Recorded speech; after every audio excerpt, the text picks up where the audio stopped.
Nu kokia Britė Gazuolis atvarė į pagrindinį šventę. O jėto! Labs, bičiuk! Čia proto reikia, ne? Tai aš tą dainą čia. Kaip jie vadinas? Kompanija. Vladimirski centralraščiai. Kaip? Miško mergos. Labai džiaugiuosi, labai esu įvertins, kad čia man pakvietė į Vėdaro kepimo čempionatą, tai aš būsiu ne tik vedėjais, bet ir pasirodo, kad net ir teisėjais aš būsiu. Varom apsižiūrėti, kaip čia ką vertinti, gal kažkas... A kokius jūs kraujinį varot ar... Tik kraujinį, ne? Išparodykit. Jėzu, čia ateisim tikrai. Žiūrėk, koks Vėdariuks. Bet aš galvoju, čia man vienam užteks. Man jau biškis eilis jau ir kyl. Tokie jau gal netgi kaip favoritai. Čia daugiausiai prisiruošė, prisidėjai. Taip galingiausias jau atrodo šitas stalas. O to mergytė. O, labs, bičiuk! Labas. 77 eurus, ne? Tai krankina. Ir tais laikais mes davyžo neturėjom, o jau buvo tokie aparatai.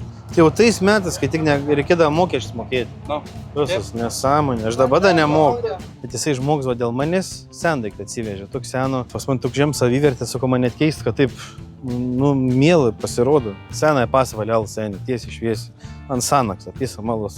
Labai norėjo vieną dalyką padaryti. Man labai svarbus dalykas yra bata. 45 išmeros, 5.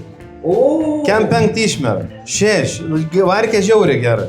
24 eurų sutink? 3-4. Jūs iškart sakykite didžiausių savo kainų, čia mes Vėdarų susirinkam pavalgyti, ne batų pirkti. 41, kem eurų 2, 3. Šiaip skans, norėčiau grietinės. 7 dabar rašyk. Ta su visom mėsam vara. A čia reiks su visom žarnom varyti? Aišku. A ne? Valgyk, nebijau. Anas matsnesnis. Šauk, šitą to įmės priedai. Biški prieskoks man. į 12 pirštę privarė, tai nemažai. Iš šitą tiekios daug. Šūdų bazė vadinasi. Šitas geriausias. Labai jaučia žarno skonis. O koks yra Reikia žarnos dėti skonis? kakučią lengvą tokią. Jo. Nu to 6 rašyk. Aš paim, ne... Tu ragavai, Vilma? Ragavau bulvinį. Taurė nugalėtojai. Tai čia yra, man atrodo, kur man davė to 12 pirštį žarno, ar ne? Čiekštininkai. Labdarkė, tadulį, gazoliniai. Net nežino, kam man padėkoti, aš net nežino.